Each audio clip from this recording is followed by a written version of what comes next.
Warm welcome to another episode, rather special episode of the Monday Morning Learning Podcast. And this is another episode dedicated to the International Day Against Drug Abuse and Illicit Trafficking, which UN has assigned on the 26th June every year.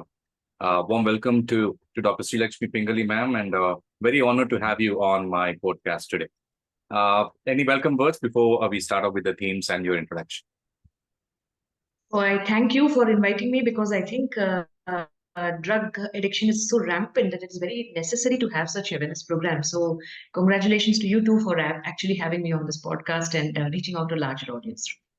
Great. Thank you, ma'am. So we're looking at four themes, ma'am, for today as part of the International Day. We'll start with understanding the problem. We'll look at brain and behavior, prevention strategies, and support systems. These are the four themes that we'll look at in this podcast. And for the audience, Dr. Srilakshmi Pingali is a psychiatrist. She has done her MD Psychiatry at the Lady Hardinge Medical College, Delhi. She's a professor, Government Medical College, Sangareddy, Telangana. She's previously worked in IMH Hyderabad and Gandhi Medical College, Hyderabad.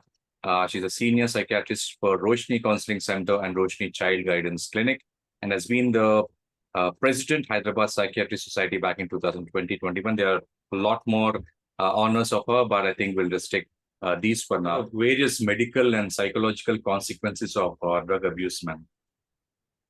So lots of consequences. What we see are, if what is visible totally is the accidents that take place under the influence of alcohol. You switch on the television and there it is. So the second is the thing that we're doing, like I told you, the effects on the community.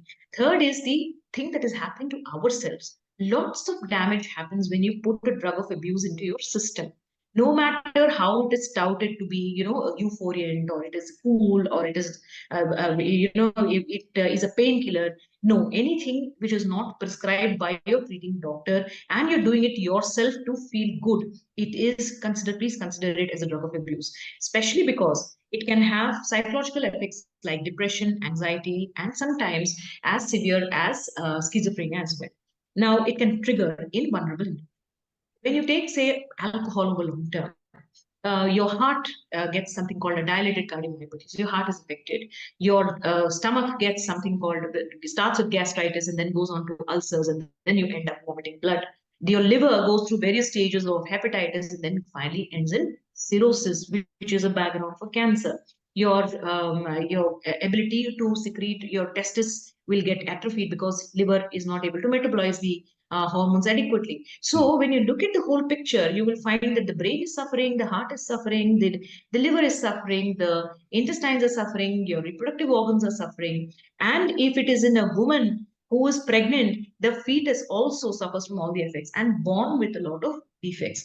So all in all, there's not a single part of your body that is spared, body and mind that is spared when you're using a drug of abuse. So the consequences are terrible. You have to consider before you take the first puff, before your brain goes into the cycle of becoming vulnerable to more and more use of the drug. Absolutely. Thank you. From a perspective of call to action for our listeners as such, how can we get involved in the fight against drug abuse and trafficking? And are there any resources or organizations you recommend they check out? So let's come to the resources first. If you look at the website of Ministry of Social Empowerment and Justice, you will find a lot of resources there where you can get into.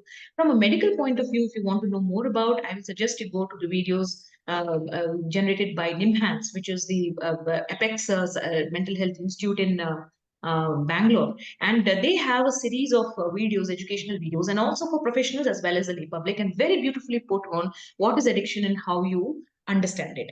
So these are two very good resources that you could go to. Their helplines also in the national websites. Please look them up and you will find helpline numbers as well.